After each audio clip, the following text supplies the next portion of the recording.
Ya.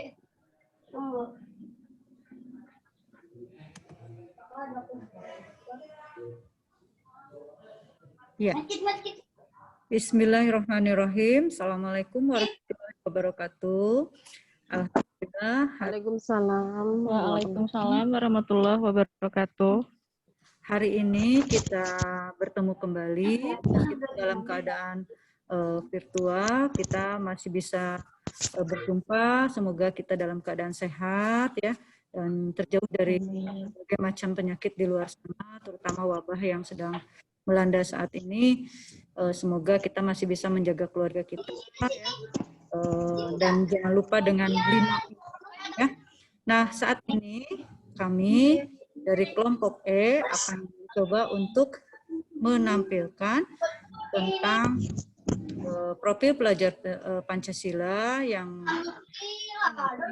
pada pembelajaran tatap muka atau tidak tatap muka, kita akan tetap menekankan beberapa dimensi ini pada pembelajaran.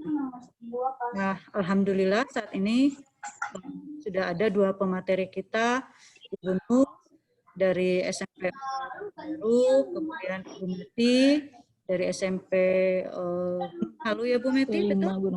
Dari Cililin ya. Iya, Ibu. Ya, terima kasih. Ya, semoga diberikan kelancaran pada presentasi ini, tidak terganggu sinyal ya.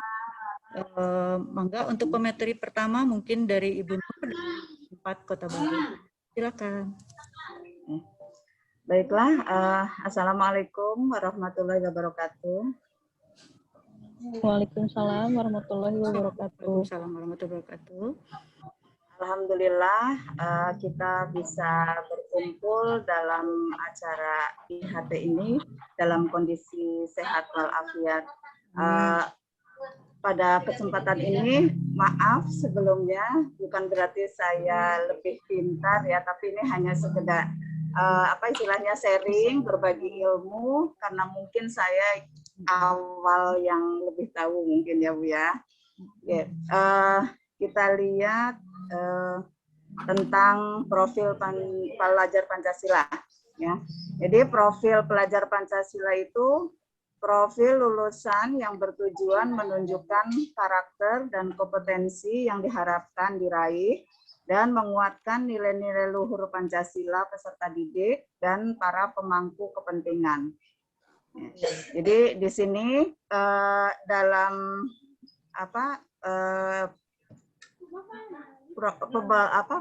profil pelajar Pancasila itu yang nantinya tujuan terakhir di program sekolah pelajar ini ya. Dia terdiri dari 6 dimensi dalam profil pelajar Pancasila. Yang pertama, beriman, bertakwa kepada Tuhan Yang Maha Esa dan berakhlak mulia.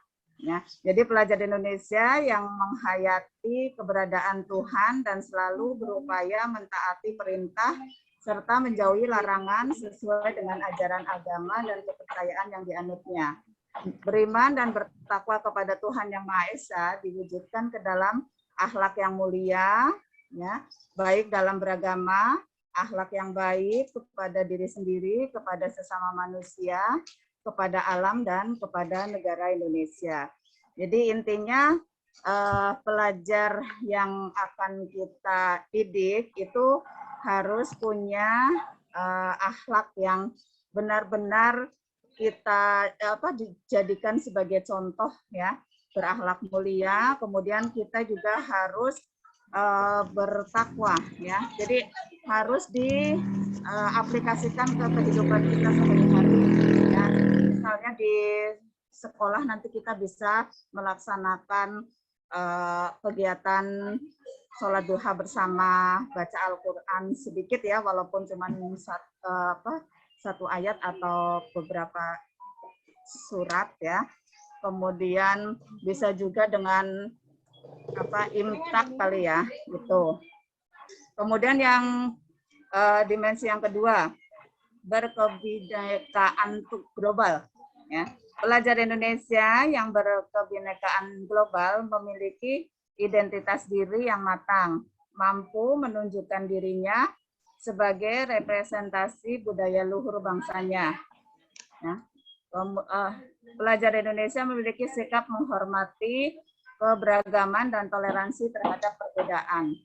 Jadi untuk mencapai keberkebinekaan global, pelajar Indonesia itu harus dapat mengenal dan menghargai budaya, ya, dapat berkomunikasi dan berinteraksi antar budaya, berefleksi dan bertanggung jawab terhadap pengalaman kebinekaan serta berkeadilan sosial. Ya, di sini pelajar dituntut untuk menghargai, menghormati budaya di sekolah itu sendiri, ya. Kan di sekolah kita itu beraneka ragam ras, ya.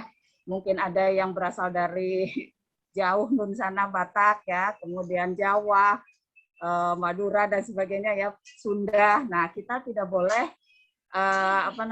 tidak boleh membedakan berdasarkan suku, ras atau agama, ya. Itu artinya kita harus menghargai dan menghormati hak mereka masing-masing, hak itu. Kemudian dimensi yang ketiga, mandiri, ya. Pelajar Indonesia memiliki prakarsa atas pengembangan dirinya yang tercermin dalam kemampuan untuk bertanggung jawab, memiliki rencana strategis, melakukan tindakan, dan merefleksikan proses dan hasil pengalamannya. Untuk itu, pelajar Indonesia perlu memiliki kesadaran akan diri dan situasi yang dihadapi, serta memiliki regulasi diri. Nah, di sini artinya pelajar kita harus dituntut bisa tidak tergantung kepada orang lain, ya. Jadi harus mampu menunjukkan bahwa diri kita itu bisa, ya. Ya, intinya mandiri, ya, jadi tidak tergantung pada orang lain, ya, karena kita harus sadar bahwa kita dan orang lain itu punya karakter yang berbeda-beda, ya, jadi kita harus saling tolong-menolong, tapi dengan kemandirian kita bahwa kita mampu untuk beradaptasi dengan berbagai macam perbedaan. Mungkin itu dari 3 dimensi yang bisa saya paparkan. Nanti akan dilanjutkan ke pemateri berikutnya dari dimensi yang keempat, 5, dan 6. Assalamualaikum warahmatullahi wabarakatuh. Terima kasih, Nur, ya. Mudah-mudahan nih penjelasannya cukup jelas, ya, teman-temanku. Ya, terima kasih Bu Nur. Ya, ini penjelasannya lumayan jelas, ya. Nah, kita lanjutkan lagi ke pemateri selanjutnya. Ibu Meti, monggo dipersilakan waktu dan tempatnya. Iya, baik. Assalamualaikum warahmatullahi wabarakatuh. Terima kasih kepada Ibu Rahmi yang telah memberikan waktunya kepada saya, dan terima kasih untuk Ibu Nur yang sudah mempresentasikan dari poin 1 sampai poin 3. Nah, untuk selanjutnya mungkin dari profil pendidikan Pancasila ini, yaitu poin keempat adalah bergotong royong. Pelajar yang memiliki kemampuan untuk melakukan kolaborasi dengan sukarela agar kegiatan yang dikerjakan ini dapat berjalan lancar dan mencapai tujuan untuk kebaikan bersama. Pelajar Indonesia ini selalu berusaha melihat kekuatan-kekuatan yang dimiliki setiap orang di sekitarnya yang dapat memberi manfaat bersama, mencegah terjadinya konflik dan tidak memaksakan kehendak kepada orang lain. Nah, jadi hal-hal yang harus dilakukan pelajar Indonesia ini untuk mewujudkan bergotong royong, yaitu melakukan kolaborasi, memiliki kepedulian yang tinggi, dan berbagi dengan sesama. Seperti itu. Dan untuk poin yang kelima adalah bernalar kritis. Pelajar Indonesia yang bernalar kritis, berpikir secara objektif, sistematik, dan saintifik dengan mempertimbangkan berbagai aspek berdasarkan pada data dan fakta yang mendukung, sehingga dapat membuat keputusan yang tepat dan berkontribusi untuk memecahkan masalah dalam kehidupan serta terbuka dengan penemuan yang baru. Nah, di sini untuk bernalar kritis, pelajar Indonesia ini perlu memperoleh dan proses informasi serta gagasan yang baik, lalu dapat menganalisa dengan mengevaluasi tentunya, kemudian merefleksikan pemikiran dan pikirannya itu sendiri. Dan poin yang keenam adalah kreatif. Pelajar Indonesia ini mampu memodifikasi dan menghasilkan sesuatu yang original, bermakna, bermanfaat, dan berdampak dalam suatu bentuk gagasan, tindakan, serta karya yang nyata secara proaktif dan independen untuk menemukan cara-cara lain dan berbeda serta berinovasi. Nah, pelajar Indonesia ini dituntut untuk kreatif, yaitu memberikan gagasan atau yang dimilikinya untuk mencari alternatif pada solusi suatu permasalahan seperti itu. Nah, untuk ringkasannya, ringkasan dimensi dan elemen profil pelajar Pancasila, yaitu yang tadi adalah beriman dan bertakwa kepada Tuhan Yang Maha Esa dengan akhlak yang mulia tentunya, dan kebinekaan global tadi, bergotong royong, mandiri, bernalar kritis, serta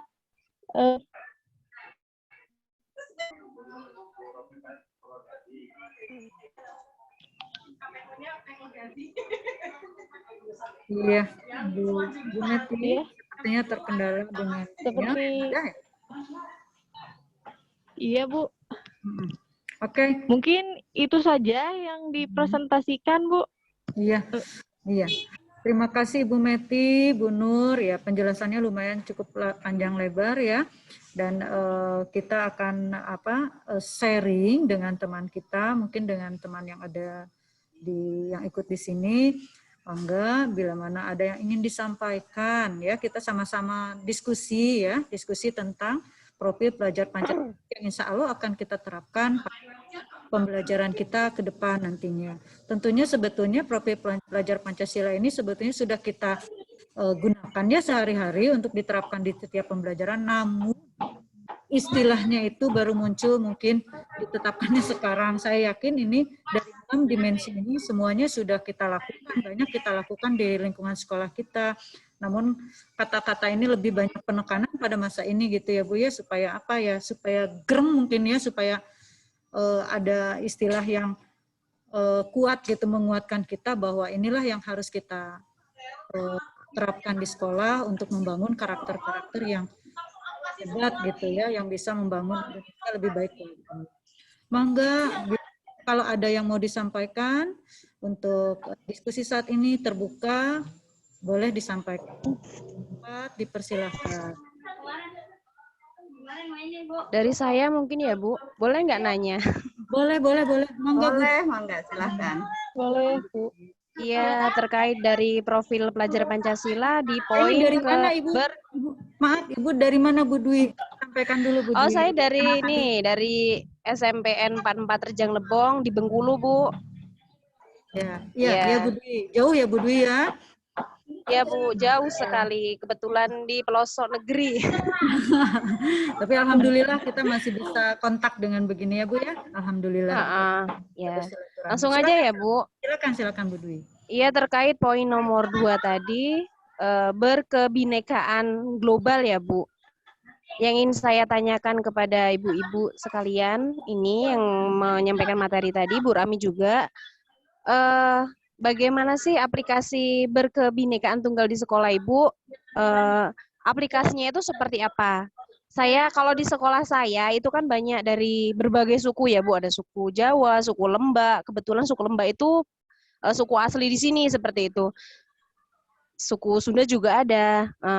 Misalnya mereka itu dari segi bahasanya kan pasti berbeda-beda. Misalnya orang Jawa bilang kalau ayo makan itu kan ayo mangan. Nah, seperti itu. Kemudian kalau bahasa Lembaknya beda lagi. Kalau bahasa Lembaknya ayo makan itu pela itu akan. Seperti itu, Bu. Nah, mereka itu saling berbagi ilmu dan bahasa mereka dan mereka tetap menghargai dan menghormati bahasa siswa-siswi di sekolah kami. Iya. Nah, aplikasi kebinekaan tunggal di sekolah ibu-ibu sekalian itu seperti apa sih? Apakah sama seperti di sekolah saya atau bagaimana? Seperti itu, Bu. Terima kasih. Iya, terima kasih Bu dari Bengkulu jauh juga. Mongga ibu-ibu pemateri dulu mungkin ya. Berarti di sini sharing sebetulnya ya apa yang kita alami tentang kebinekaan global di lingkungan kita. Mongga sampaikan Ibu Nur atau Bu Meti. Oke, mungkin saya dulu ya Bu ya. Iya Bu, silakan. Dengan materi yang tadi saya sampaikan tentang berkebinekaan global. Jadi intinya peserta didik itu harus mampu mengenal, menghargai dan menghormati budaya mereka ya. Contohnya yang seperti Bu Dwi tadi bilang bahwa bahasa mereka kan berbeda. Nah, sama di sekolah saya juga seperti itu. Ya, jadi kalau untuk bahasa beragam ya Bu, ada bahasa Sunda, ada bahasa Indonesia yang mungkin mereka datang dari luar ya, kemudian bahasa Jawa juga ya mereka. Nah, tapi mereka tetap menghargai dengan bahasa-bahasa mereka yang berbeda dan bahkan saling saling belajar. Jadi kalau yang orang Jawa ngajarin yang orang Sunda, ngajarin yang Jawa gitu. Jadi sama berarti ya Bu ya. Jadi kita tetap berinteraksi walaupun dengan bahasa yang berbeda gitu. Ya, begitu juga untuk agama dan lain sebagainya juga kita tetap menghargai perbedaan itu. Mungkin itu barangkali Bu Dwi. Maaf. Iya Bu. Terima kasih Bu Nur. Apakah Bu Meti mau menambahkan? Kalau ada yang ingin disampaikan, mangga. Iya Bu, mungkin hampir sama ya. Ya tentunya sama lah tentang kebinekaan global itu. Mungkin kita saling toleransi aja sih Bu ya terhadap suatu perbedaan gitu.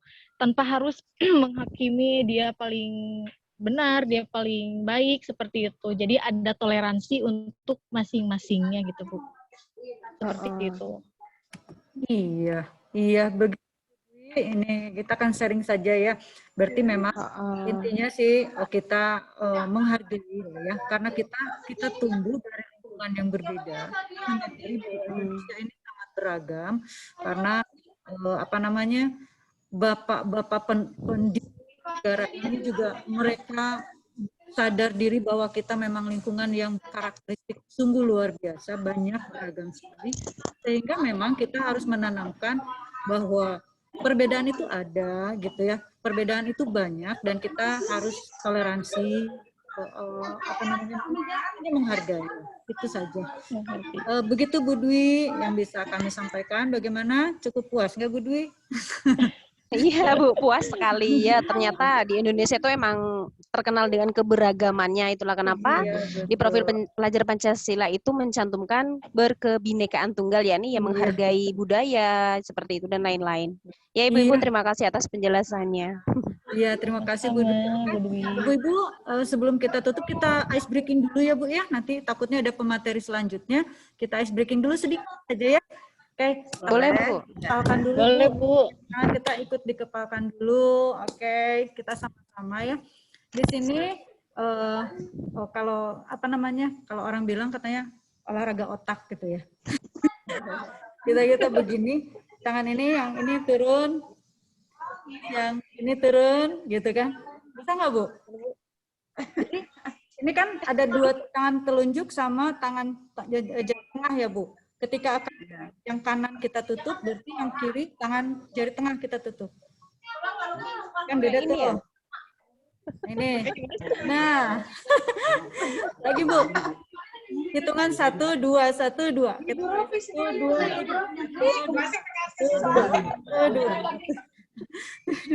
Aduh, saya kacau.